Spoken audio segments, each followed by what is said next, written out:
I have the honor of introducing Dushyant Sridhar, and he's come just for this session. He's coming straight from the airport and he's going back to the airport. And he is a well-known, those of us who can understand Tamil, it's my fortune that I can actually follow Tamil. And he's mind-blowing the way he articulates, and he's widely followed. He's from Bits Pilani and he's taken on this pravachanas, and he's going to talk to us about another controversial thing, how Vedic and how Hindu are Tamil texts. Because as sad as it is, the Tamil Nadu believes that they're not Hindus, but they are, what are they? I don't know. He will talk about that. But it is all coming from where our roots are, the Christianity roots. This is all conspiracy, and he will unfold layer by layer where the conspiracies are. Bhaktamritam Vishwajananu Modanam Sarvarthatam Shri Shatakopa Vangmayam Sahasra Shakhopanishad Samagamam Namamyaham Dravida Veda Sagaram Mikka Irainilayum Meyyam Uyirnilayum Takka Neriyum Tadayagi Tokkiyalum Ulvinayum Valvinayum Odum Kurugayarkon Yadinisai Vedattiyal. Namaskarams to the audience here, the Astikas. I'm sure this 3-day conference is helping us learn and unlearn many things that we have bequeathed of the past. One such topic that I have been ordained to speak for the day in this Sayankalam is how Vedic and how much Hindu is the ancient Tamil texts. In my little understanding of the languages, in my little understanding of the scriptures, the pramanam that we have learned from our acharyas, people who render discourses based on two languages which have come with rich literature. One is Sanskritam, the other one is Tamil. Since they deploy both these languages equally in establishing the points or aphorisms as stated in Sanatana Dharma, they are referred to as Ubhaya Vedantis. Ubhaya in Sanskritam means two, both. So Ubhaya, if at all you have come across many pamphlets and invitations where the South Indian speakers are asked to speak, you may see two prefixes, U.be, which is Ubhaya Vedanti, people who believe in the authenticity of the Tamil and the Sanskritam texts. Incidentally, the shlokam that I recited at the start was Bhaktamritam Vishwajananu Modanam Sarvarthatam Shri Shatakopa Vangmayam Sahasra Shakhopanishad Samagamam. So Namma Alwar, who is hailed as Shatakopa in the south of India, he gave us a work in Tamil called as Thiruvaymuzhi, which is a compendium of over 1,000 verses. The verse states that these 1,000 verses given in chaste Tamil is equivalent to the 1,000 shakhas of Samavedam. So Samavedam is given as Thiruvaymuzhi in Tamil. So coming from that particular piece of geography, that particular landmass, where every work of the Alvar has been hailed as the quintessence of the Vedas, here karma has forced me to prove how much Hindu and how much Vedic is the ancient Tamil literature. So if at all Shukha Brahman was wondering in the Dvadasha Skandam of Srimad Bhagavatam as to how the definition of Kali Yugam has to be given, this is that moment, this is that day. Well, I shall still make the best use of it in the given time, because in Sanskritam there's a saying, Alpascha kalo bhavascha vighnaha. The time is limited, the obstacles are many. And one of the obstacles is the dinner that needs to be given to the material body. So even before the stomach, the Jatharagni even starts asking it, I should be able to complete it with whatever is the objective of this particular session.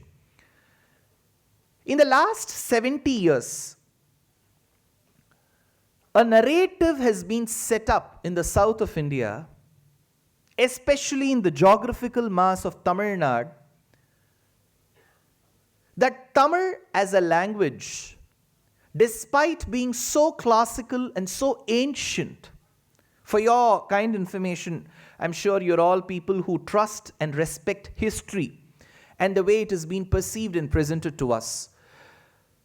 Looking at the inscriptions in India that we obtain from various sources, they could be stone inscriptions in temples, or they could be inscriptions in copper plates, or they could be from artifacts. Right from the days of Nilakantha Shastri, the famed historian, it is proven that Tamil is a very ancient language than what we know and we can think of. So much so that we have the dating for the Tamil Sangam text that we also get. So in this lineage of Tamil literature, one famous poet who has been first hijacked to the world narrative is Thiruvalluvar.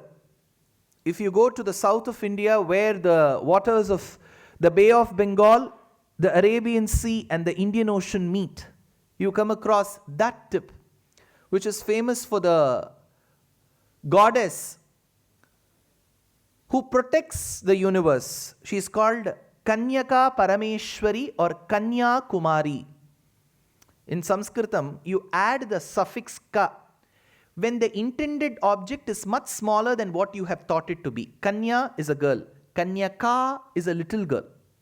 So Kanyak alparthe kaf pratyayaha is the rule in Sanskrit. You use the suffix. For example, when Lord Krishna was born in the 10th canto, Dashamaskandam, Shukabrahmam says, Tamadbhutam balakam ambujekshanam chaturbhujam shankagadaryudharyudam Srivatsalakshmam galashobhikaustubam pitambaram sandrapayodi saubhagam maharha vaidurya kirita kundalatvisha parishvakta sahastrakuntalam uddhamakanchi gadakankanadibhir virochamanam vasudeva maikshata, says Shukabrahmam.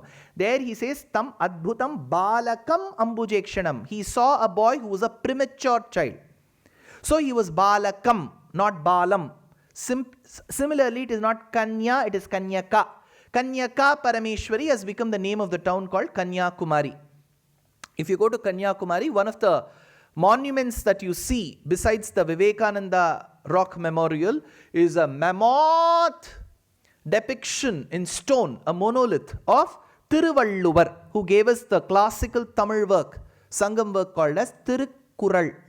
For those of you who do not speak Tamil as your mother tongue, or those of you who have never had the dosas and the idlis drenched in molagapudi of the south, the words may sound absolutely alien, much more than the words used in the Squid Game of the Korean language. Nevertheless, patient, passionate, and prudent listening to such lectures will help in one becoming a polyglot. So how long should we stay in our own comfortable chamber of our own mother tongue? Let's learn Madhe Manoratha Purnakari Deva of Marathi. Let's learn the beautiful verse of Potanna Bhagavatam which says Ala Vaikunthapurambulo Nagarilo Nasaudambudapala Mandara Kusuma Vanantara Saraf Prantendu Kanto Palotpala Paryankarama Vinodiyagu. Telugu is beautiful. We can learn Kannada as well. Why can't we learn the verses of Tunjat Ramanuja Yedutachan in Malayalam? Why can't we learn the Chaupais of Tulsidas ji in Ramcharitmanas? It's just that the tongue needs the same workshop practice what engineers in IIT do. Right? Now, getting back to the work of Thirukkural. The first Kural in Tamil is the name of a Chandas. जैसे कि संस्कृत में बहुत सारे छंदस होते हैं, मालिनी, मंदाक्रांता, हरिणी, शिखरिणी, शार्दूल विक्रीडिता, वसंत Tilka. These are all meters in Sanskrit. For example, I'll just tell you how a meter, a yamakam will go. Mridu hridaye daye mriditaka mahite mahite drida vibudhe budheshu vitatat madhure madhure vrishagiri sarva bhauma daite maite mahatim. This is called yamakam in Sanskrit. So you use words repetitively. Mridu hridaye daye mriditaka mahite mahite. This is called yamakam. So you have got various meters. For example, Vamshe jata savituranaghe manayan manushatvam deva shriman. This is one meter. Famous meter is Anushtup Chandas. When you recite Vishnu Sahasranamam, Vana Mali Gadi Sharngi, Shanki Chakri cha Nandaki Shriman Narayano Vishnu Vasudevo Bhi Rakshatu. 8 into 4, 32 letters. 32 letters is Anushtup Chandas. 3/4 of it, which is 24 letters, is called Gayatri. Gayatrim Chandasam Mata. If a verse has 24 letters, it is Gayatri. Similarly, in the Tamil language, if you write a couplet, 2 lines, the first line is longer than the second line by 1/3 of its length, it's called Kural. That meter is called Kural. So this poet called Thiruvalluvar has given us 1330 such couplets or kurals which have been packed into various chapters. How have they been packed? Thiruvalluvar says that these kurals are bucketed into 3 categories. The first is Porutpal, Arathupal, Kamatupal. Porul, Aram, Kamam, which is Dharma, Artha, Kamam. So you've got 4 Purusharthas, right? Dharma, Artha, Kama, Moksham. So these are the 4 Purusharthas that we have. These 4 Purusharthas, well, Narayana Bhattadri of the 16th century says, Sandrananda Vabodhatmakam Anupamitam Kaladeshavadibhyam Nirmuktam Nityamuktam Nigama Shatasahasrena Nirbhasyamanam Aspashtam Drishtamatre Punaha Urupurusharthatmakam Brahmatattvam Urupurusham. So he talks about Purushartham, 4 Purusharthas. The 4th is Moksham. The first is Dharma Artha Kamam. So Dharmam, which is Arathupal. Arathupal in Tamil means that which talks about Dharmam. Porutpal, that which talks about Artham. What is Artham? Kuch to boliye.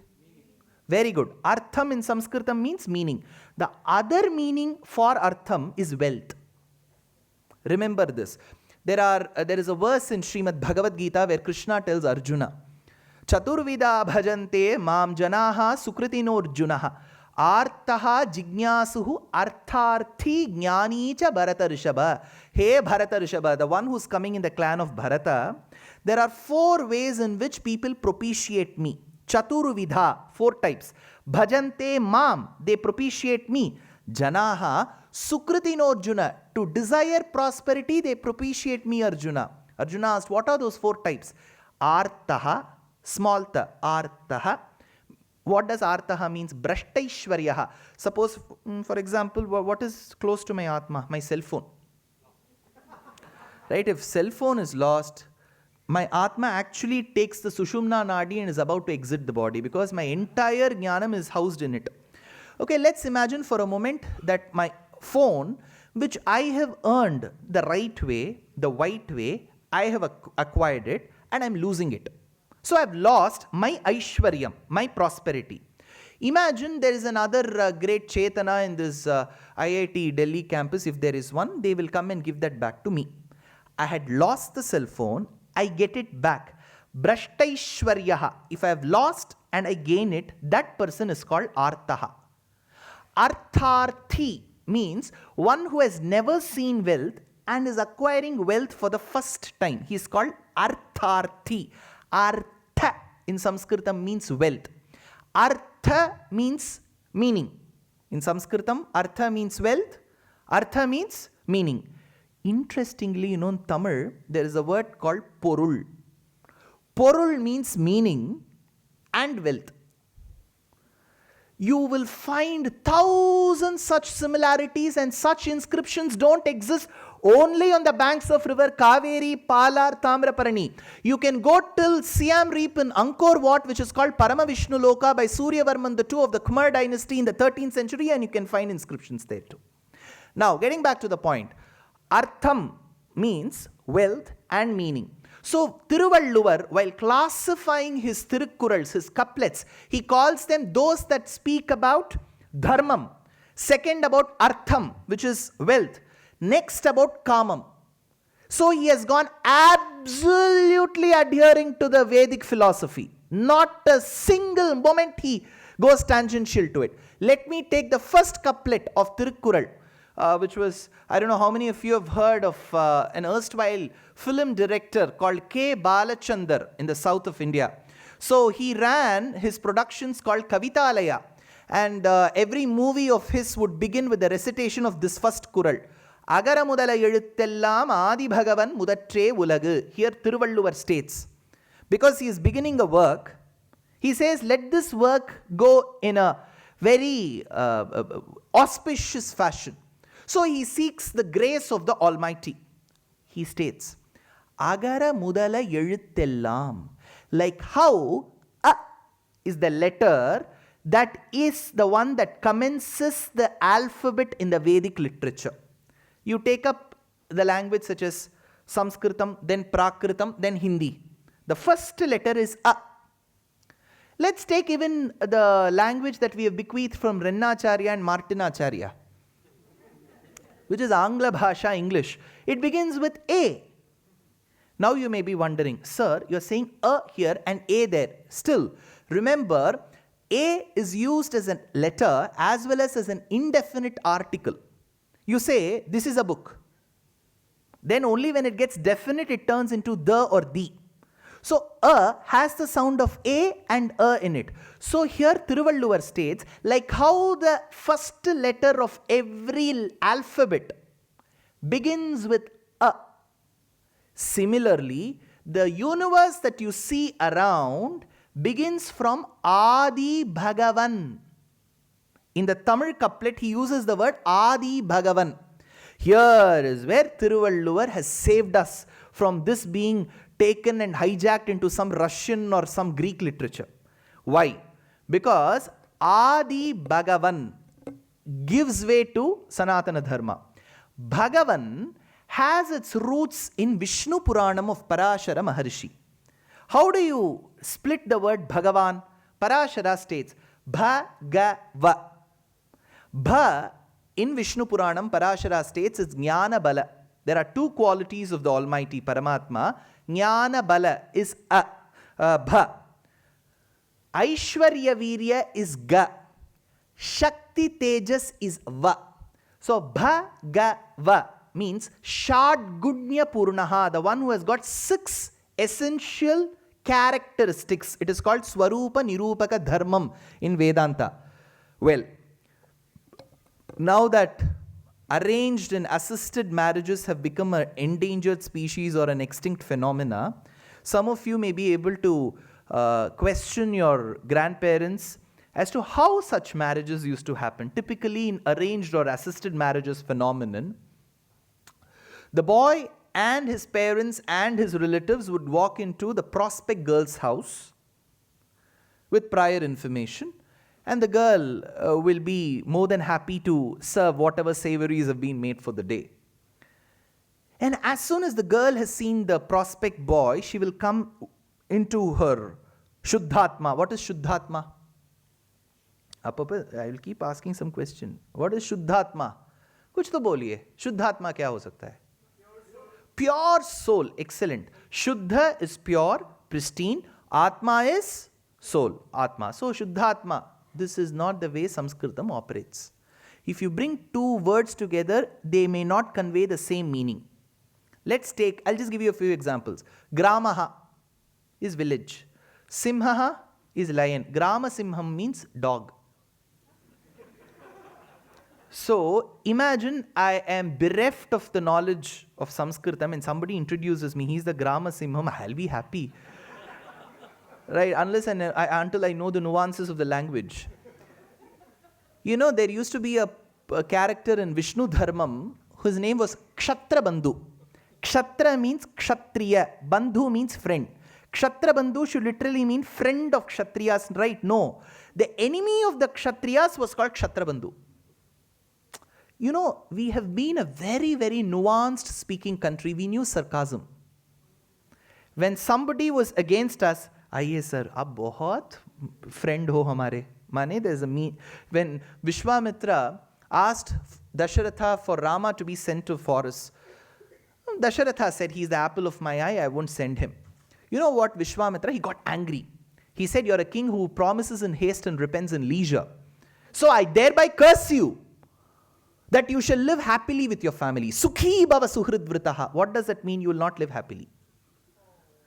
You're getting the meaning. So similarly, Shuddhatma means Antavpuram. The inner room is called Shuddhatma. In all your literature, when they say he entered Shuddhatma, it is not pure Atma. It is inner chamber. So now let's get back to this word. Shadgunya itirinam. There are 6 qualities here. So in the typical example of assisted marriage, the girl will be called to the Shuddhatma. Then the long-living grandmother, akin to the Dumbledore of the Harry Potter days, she will be questioning this girl. Did you get to see that boy? The prospect boy? The girl with all the coyness used to say yes. And then she used to ask, does he have any habit? What does that habit mean? Everybody has habits. So, she has not preceded that word habit with bad. Whether he is an Agnihotri, right? How would they ask? That's why they say probably in English comes to our rescue, read between the lines. People knew those nuances of communication. So what she meant was, does he have bad habits? Because however you describe a person in this mortal world, you may end up having some vices. So while describing Paramatma, Vishnu Purana states, he is a repository of 6 attributes. Jnana Bala Aishwarya Veera Shakti Tejas. Then Maitreya asks his teacher Parashara, sir, are there any bad habits? No, he states. The word for no is na. How does that na come in Sanskritam? When you reverse the word a in na, write a, then write the letter na, halank, an. When you reverse it, it becomes na. So na means no bad habits. So an also means no bad habits. Bhagava, Jnanabala, Aishwarya Veera, Shakti Tejas. Bhagava plus an becomes Bhagavan. This is how Parashara has derived the word Bhagavan in Vishnu Purana. That is the same word which Thiruvalluvar uses in his first couplet. Agara mudala ezhuthellam Adi Bhagavan Mudatre Ulagu. Thereby telling and communicating that I have studied Vishnu Puranam to arrive at Thirukkural. Second, there came a question in the Tamil intellectual world. Have there been references? Because he doesn't say Adi Bhagavan. He says Adi Bhagavan. So immediately there were a few scholars who said, no, that is Bhagavan of Sanskritam. This is Bhagavan of Chennai Usman Road address. So what do we do now? There comes to our rescue Swami Namma Alwar in his Thiruvaymuzhi, who states in the first decade, first couplet, first set of 100 pasurams in the first decade, the 5th pasuram, he states, Adiyam Bhagavanai. While describing Paramatma, he says Adiyam Bhagavanai, the same word which Thiruvalluvar has deployed. And for that, the commentator Swami Periyavachan Pillai states that this is a word that has come from Sanskritam, thereby proving that Thiruvalluvar was very much aware of the Vedic literature. One. Second, in the same Thirukkural couplets of 1330, the 10th Kural is Piravikkadal Ninduvar Nindar Iraivanadi Seradar. Those who wish to cross this vast expanse of endless ocean of births and deaths.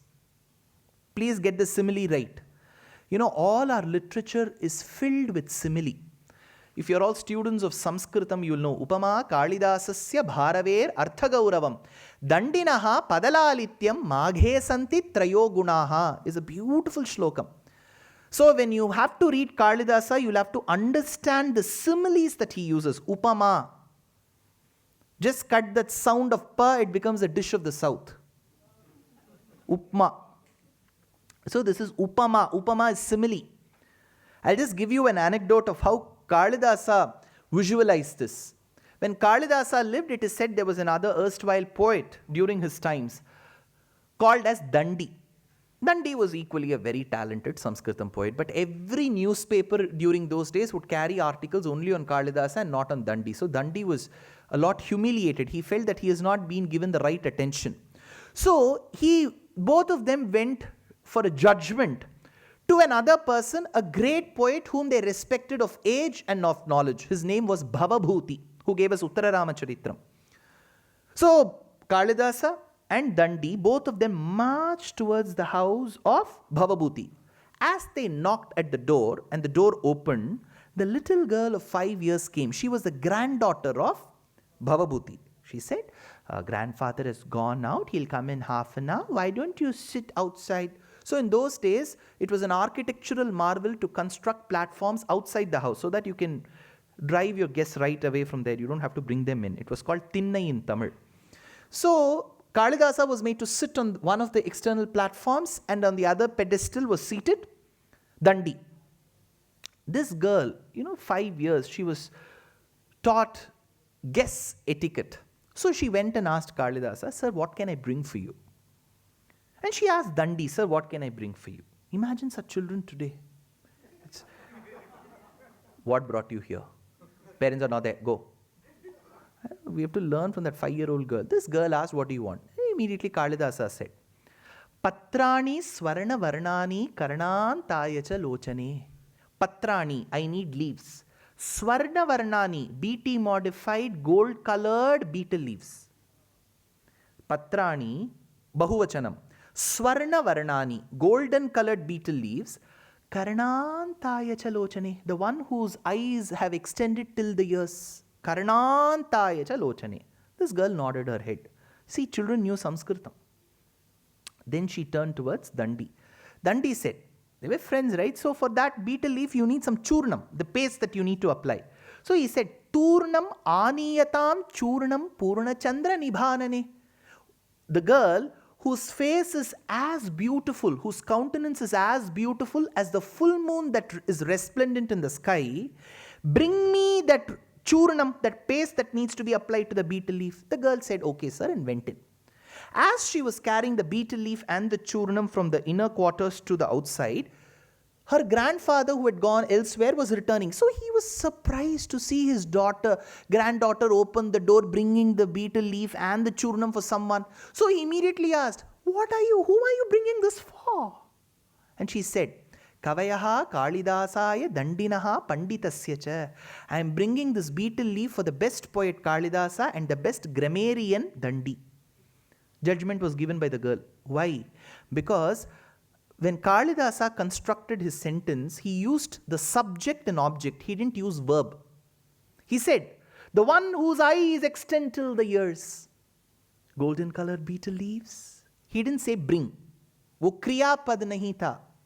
Lekin when Dandi said, Turnam aniyatam churnam, bring me that churnam, you are a grammarian, because a poet is never concerned about the sentence formation, whereas a grammarian is. So he is a grammarian, he is a poet. So this is how we concluded. Now let's go back to the 10th Kural of Thiruvalluvar. He states this entire vast expanse of ocean that you see is our cycle of births and deaths. Punarapi jananam, punarapi maranam. You wouldn't know the count of how many births one has taken or one will be taking. So this is a vast expanse of births and deaths. There Thiruvalluvar says, if you wish to cross this obstacle of births and deaths, then seek asylum at the feet of the Lord. Do Sharanagati. He says, Piravi kadal ninduvar nindar iraivan adi seradar. You have to perform refuge at the feet of the Lord. Thereby, he refutes Buddhism, because Buddhism has 4 classes. You have got Sautrantika, Vaibhashika, Yogachara and Madhyamika, the 4 schools of thought based on the Abhidhamma texts of Buddha. Then he also refutes the 7 postulates posted by Arihanta from the times of Rishabhanatha to Mahavira in Jainism, which is called Saptabhangivadam. Asticha, Nasticha, Asticha, Nasticha, Asticha Avaktavyam, Nasticha Avaktavyam, Asticha, Nasticha Avaktavyam cha. These are the 7 postulates called as Syadvadam in Jainism. He refutes that. Then he also refutes, thereby saying that this is countless births and deaths, the Western religions that talk about the linearity of birth. You're born, you're living, you're dead. There's no concept of rebirth. When he says endless births and rebirths, he is refuting the Western religions. So when the Western religions, Buddhism and Jainism's postulates have been refuted, he then says Sharanagati. Where do we come across this? Shvetashvatara Upanishad says, Yo Brahmanam vidhadati purvam, yo vai vedamscha prahinoti tasmai, tamhadevam atmabuddhiv prakasham, mumukshur vai sharanamaham prapadye. Mumukshur vai sharanam Aham prapadye, I seek refuge. Neenduvar iraivan adi seradar. Absolutely verbatim of Shvetashvatara Upanishad. When Thiruvalluvar has been point blank in respecting, revering the Vedic scriptures and then making it into Tamil, today we have people who are bankrupt intellectually and who are nowhere close to the shores of understanding anything by logical reasoning, telling that the Tamil culture is alien to the Vedic culture. We have the Alvar called Poigai Alvar in the 5th century. During the 5th century is where you have the Devghat temple of the Gupta dynasty being built in Uttar Pradesh. I hope you have visited Devghat temple.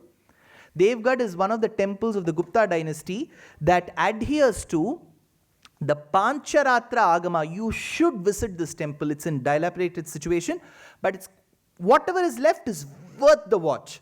You need at least an hour for a person to explain how beautifully Gupta architecture incorporated Pancharatra Agamam. Now, nevertheless, during that time is when we have Poigai Alvar in the south of Tamil Nadu saying, Attiyuran Pullayurvan, Tuttisher Magathin Mel Tuilvan, Mutti Marayavan. I think it's Poigai or Pei Alvar, one of the two. He says, Mutti Marayavan, the one who's propitiated by 3 fires. What are 3 fires?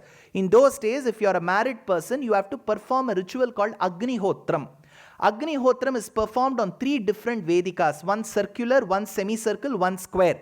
During morning, afternoon and evening. It's called Garhaspatyam, Dakshinagni and Ahavaniyam. These 3 Agnis are called Treta Agni. The person who performs Agnihotram, the same fire should be used to cremate him towards his end. You cannot use a matchstick or a lighter to burn him. The same fire has to be used. It's called Treta Agni Kalpanam. So when Alvar mentions about Mutti Marayavan, the one who's propitiated by Agnihotram, he absolutely sticks to the Karma Kandam of the Vedas.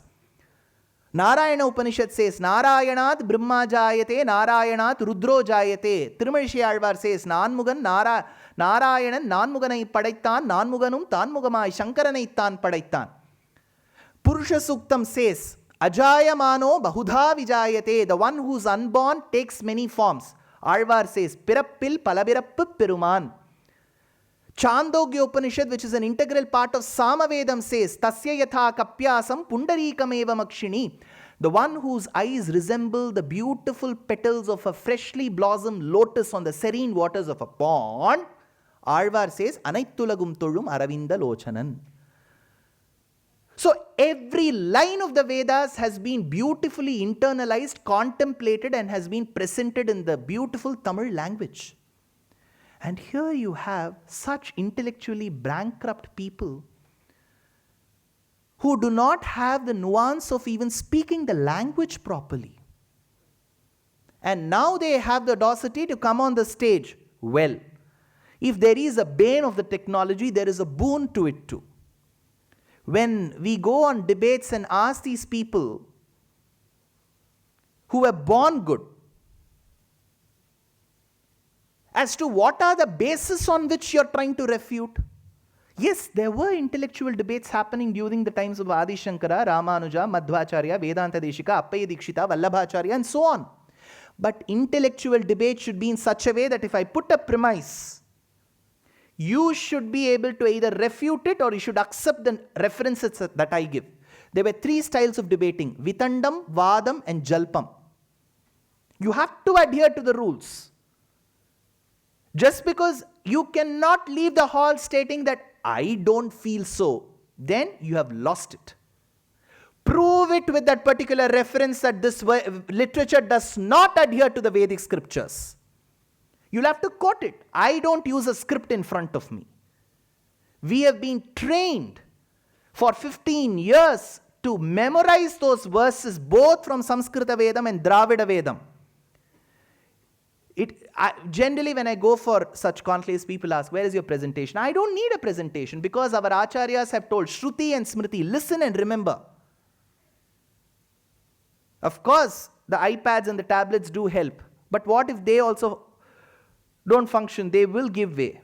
My mind will not. So it is very pertinent that when we go for a debate, it is very important that we are able to quote that particular line. If the person is not able to quote, I don't have to give a judgment. The people will judge him. So today is the day when all these cameras and all the technology that we have deployed has been able to make the content reach to different geographies. We have to use the same technique what Adi Shankara, Ramanuja and Madhva did. Nothing. Call them for a debate. Let them present. So, finally, with just one quotation, often people may say, Thiruvalluvar was born a Hindu, so he gave Thirukkural, and so you're saying that the verses that he spoke adhere to the Vedic scriptures. The Alvars, who were the mystic saints inclusive of Andal, were born in different periods of time between the 5th and the 9th centuries, so they were Hindus. So the verses that they speak adhere to the Vedic literature. This is what they will say. I will give you an example of a person called Ilango Vadigal. He was a Jain monk. He gave us a classical Sangam literature 1900 years back. It is called The Tale of the Anklet. Silappadigaram. Silambu in Tamil means anklet. Nupur jo bolte hain. You know, there's something very interesting about Nupuram. What is Nupuram?